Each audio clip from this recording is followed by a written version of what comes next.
Right. Good afternoon, everyone. Good afternoon, students. And I hope you are having a wonderful Defense Forces and Heroes holiday wherever you are. As I said yesterday, we are continuing with our online lessons. Uh, and today we are going to focus on history. And before we closed, we were looking at the Cold War. But during this holiday, I'm not going to proceed with the Cold War. We will finish off the Cold War when we open in September. For now, we are going to proceed with the First World War, which is our first in-depth study that we are going to look at. According to the instructions, as you are seeing there, according to these instructions, from our syllabus 0470 for 2024 to 2026, you as candidates, you are supposed to study at least one of the following depth studies, which are the First World War, Germany 1918 to 45, Russia 1905 to 41, the United States 1919 to 41, the Second World War in Europe and the Asia Pacific from 1939 to 1945. Right. We chose the first two, which is the First World War, 1914 to 1918, and Germany 1918 to 1945. These are the two depth studies that we are going to be looking at. And over this holiday, we are going to look at the First World War. And if we still have time, we'll also look at Germany before we open schools in September. But our main focus will be on the First World War, which happened from 1914 to 1918. We are not worried much about the causes of the First World War.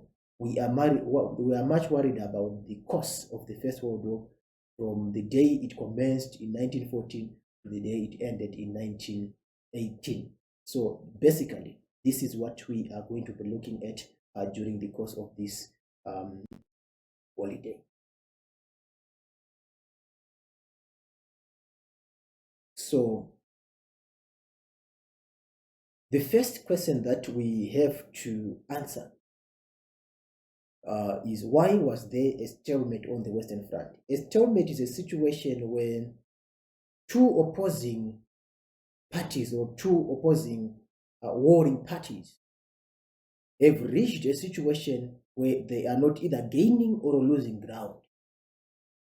That is what we call a stalemate. No one is gaining, no one is losing. It's a deadlock. That is what we mean by a stalemate. And this is a situation that occurred on the Western Front in the early years of the First World War.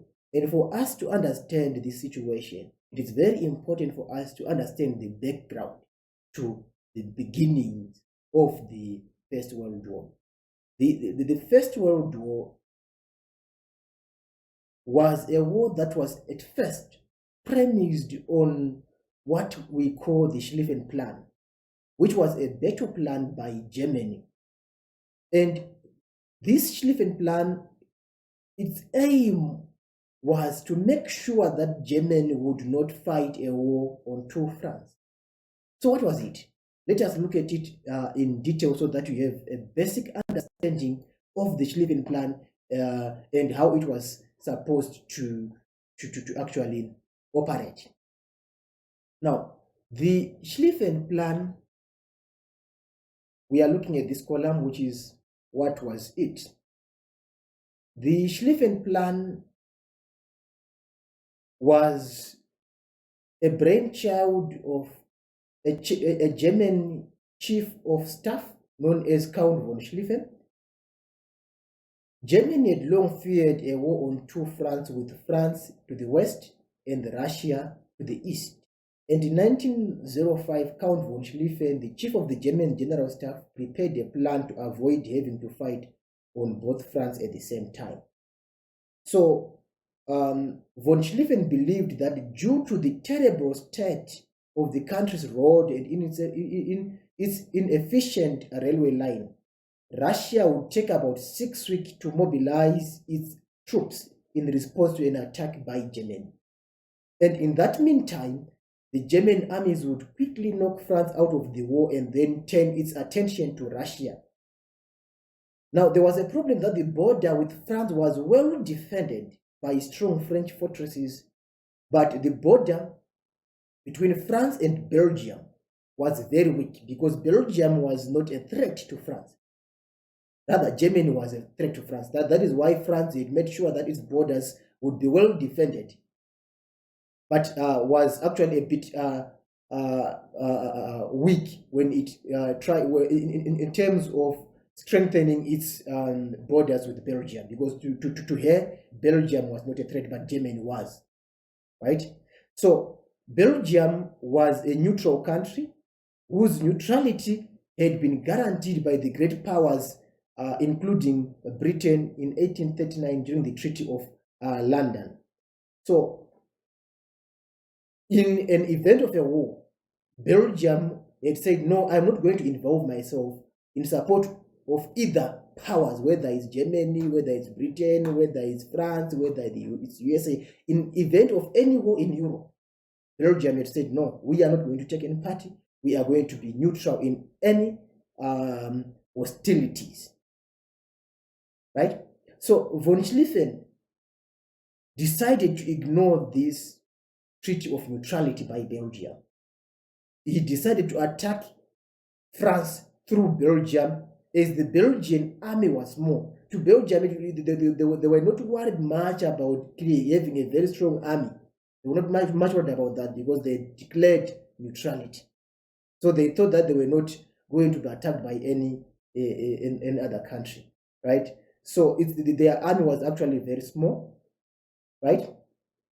And von Schlieffen also believed that the main French armies were going to attack Germany through Alsace-Lorraine, while the German armies would sweep through Belgium into northern France. Then the French would then realize that they had made a big mistake when it is already too late, and by that time Paris would have been taken and the French armies would be surrounded. And with the fall of their capital, the French enthusiasm for the war would collapse and their armies would surrender. So these were the assumptions by von Schlieffen. He realized that Britain might join the war, but he also believed that France would be defeated before the British army landed in Europe. So if you are asked about the assumptions by von Schlieffen or the assumptions by the Schlieffen plan, you need to know that he assumed that the Belgians would not resist, or if they did, they would easily be defeated and the German armies would quickly advance through the country. They also assumed that the French would attack through Alsace-Lorraine and would be too slow to realize their mistake and disrupt the German plan. They also assumed that Russia would take at least 6 weeks to mobilize, and Germany would only need to send a small force to the east just to hold them at bay while dealing with France. They also assumed that the British expeditionary force would arrive too late to stop the German advance. So basically, these were the assumptions of the Schlieffen plan.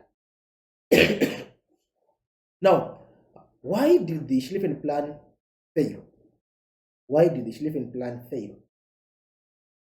The first reason why the Schlieffen plan failed was because of the Belgian resistance. The first assumption of the Schlieffen plan was that the Belgians would not resist, and if they resisted, they would easily be defeated and the German armies would quickly advance on the country. That was the first aim, or the first assumption of the Schlieffen plan. But unfortunately for the Germans, the Belgians used their force and resisted very decisively, slowing down the German advance. On 3 August 1914, an army of over 1 million Germans marched into Belgium. However, they met a very unfortunate enemy, which were deep concrete forts protecting areas such as Antwerp, Liège, and Namur, delaying the Germans. The Belgians brought up heavy guns. The Germans brought up heavy guns to pound the defenses to rubble. But Antwerp, areas such as Antwerp, did not surrender until October. And this resistance by Belgium actually gave the British Expeditionary Force time to arrive.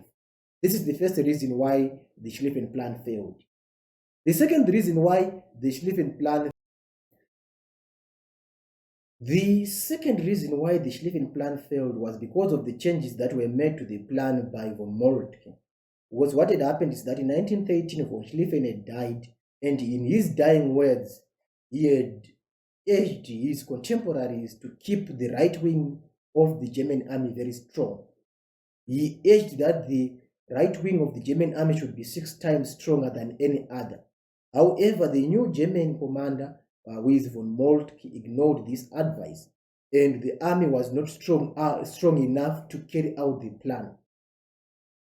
The German armies that moved into Belgium were 100,000 soldiers short because von Moltke sent additional forces to reinforce the Russian front, unlike what von Schlieffen had advised. Schlieffen also wanted a wide sweep through countries such as Netherlands, Luxembourg, and Belgium. However, this was actually changed to a narrower sweep attack through Belgium and Luxembourg only, right? And according to the ideas and the advice by Schlieffen, the German armies were supposed to encircle Paris. However, this plan was abandoned in early September, and they moved to the east, leading to the Battle of Marne. So this is one of the reasons why the Schlieffen plan failed. There were some changes to what Schlieffen had advised at first. The third reason why the Schlieffen plan failed was because of the BEF, the British Expeditionary Force. The Kaiser, he had dismissed the British Expeditionary Force as a contemptible little army. He undermined it. He underestimated its strength. However, the British Expeditionary Force, under the command of Sir John French, arrived on the 18th of August, more quickly than the Germans had expected. This army was very small, but it was very well trained, excellently trained. And von Moltke was forced to transfer troops from the Eastern Front to face the BEF. And on the 23rd of August, the BEF met the Germans near the Belgian town of Mons, where the Battle of Mons ensued. Inasmuch as the BEF was outnumbered and to retreat, it actually delayed the German advance, right? And after, on the 26th of August, there was another battle at Likatu, where the Germans won the battle again. The British were forced to retreat, but still the German army had been slowed down. So this is the second reason. The third reason why the Schlieffen plan failed: the arrival of the British Expeditionary Force.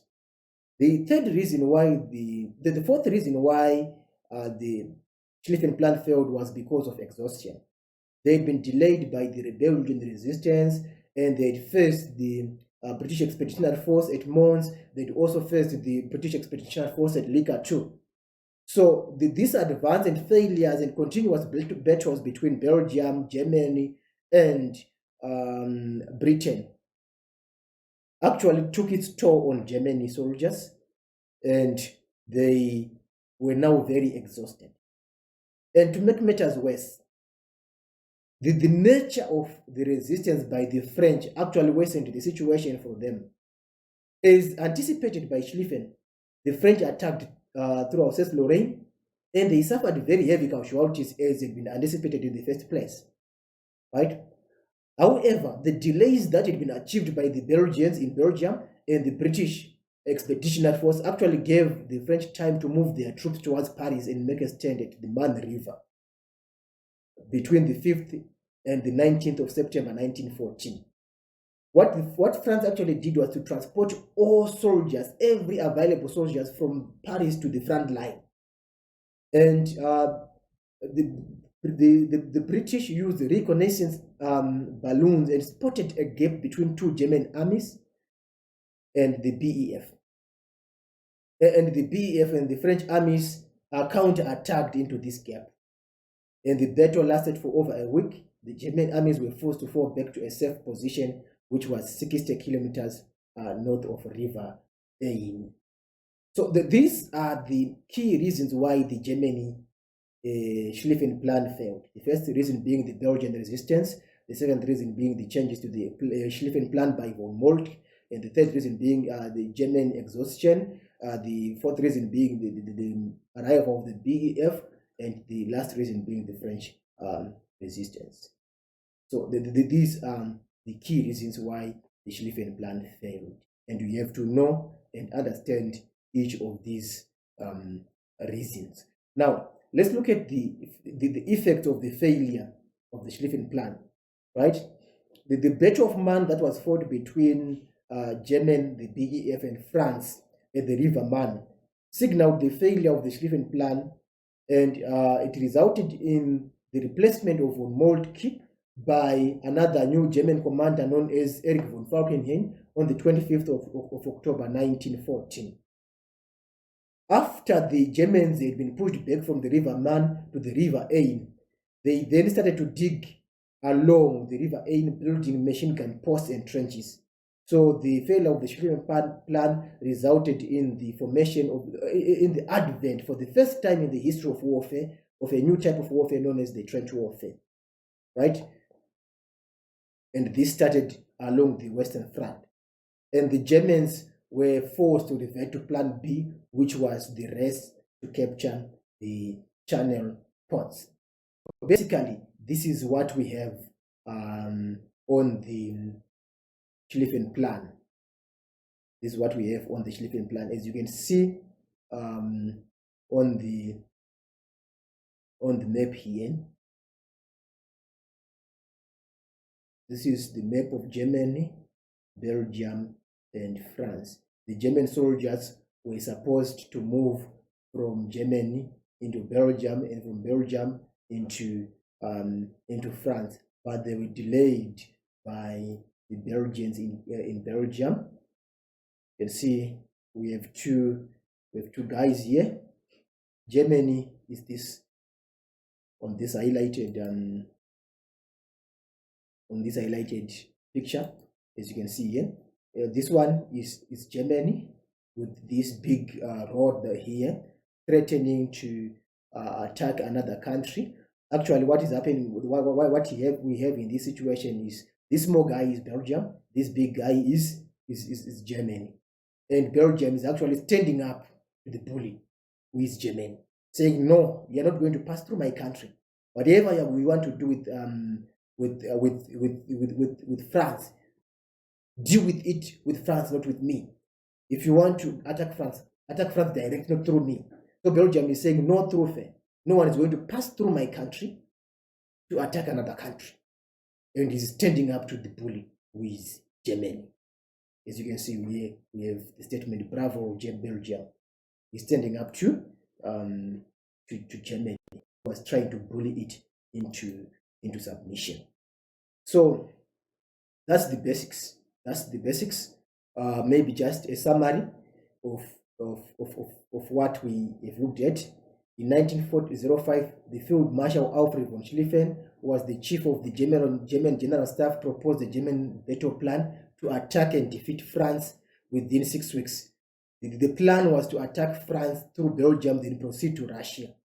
And by using massive force in one go, Schlieffen had predicted an immediate and definitive victory with this plan.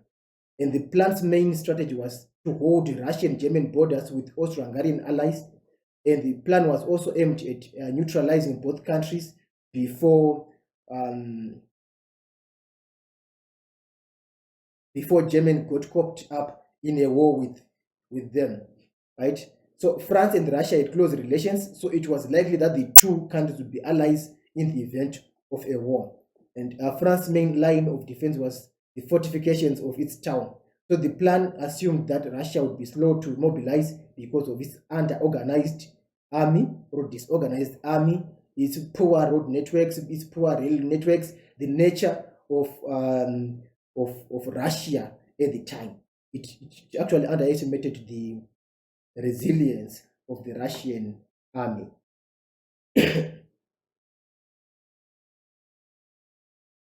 Right? And this map that we have here, is actually showing what was supposed to happen. They were supposed to pass through Belgium and attack Paris, or attack France. And the words of Alfred von Schlieffen, who was the grandfather of this plan, were The words of von Schlieffen, who was the brainfather of this idea, was with that to win, we must endeavor to be the stronger of the two at the point of impact. Our only hope of this lies in making our own choice of operations and not waiting passively for whatever the enemy chooses for us. So they wanted to make sure that for them to win, they were supposed to be the stronger of both powers, the stronger of either France or Russia at any given time, and also have the time to choose any position of battle before the other side also chose its position of for battle, right? So one of the reasons why the Germans struggled is that they were not able to fend off the Russians when they reached the border. Russians troops arrived sooner and in greater numbers than had been anticipated by von Schlieffen. Belgium made it harder for Germany by putting up resistance. British troops arrived to help Belgium and France. The German troops were forced to retreat, and ultimately there was an allied victory between the British Expeditionary Force and the French army in the Battle of Marne against the German troops.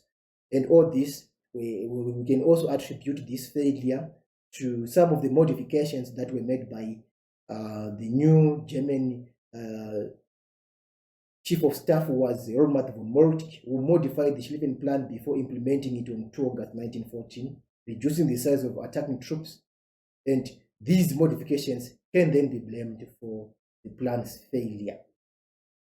And the failure of the Schlieffen Plan resulted in the trench warfare in northeastern France and in Belgium. Right, we have already looked at the Battle of Mons. We have mentioned it earlier during the lesson. The Battle of Mons happened during the Battle of the Frontiers. The British Expeditionary Force was met by its opponents, the German First Army, on 23 August 1914. The German Alexander von Clark ordered the German army to direct its attack towards Mons, Belgium, despite not knowing the position of the British force. And despite the superiority of the German artillery, British guns also outnumbered them. However, the superior German artillery bested the British, and by nightfall of the 23rd of August, the German managed to enter Mons. The British fought very well, managing to delay the Germans, but eventually they were forced to retreat. Right? Then after the Battle of Mons, the BEF counter-attacked together with the French at the Battle of Marne, which lasted from 6 to 12 September 1914, only 1 month after the beginning of the First World War. And this battle was the turning point that sealed the Germans' fate and caused the Schlieffen Plan to fail, resulting in the formation or in the advent of a new type of war, which is known as the trench warfare. Right?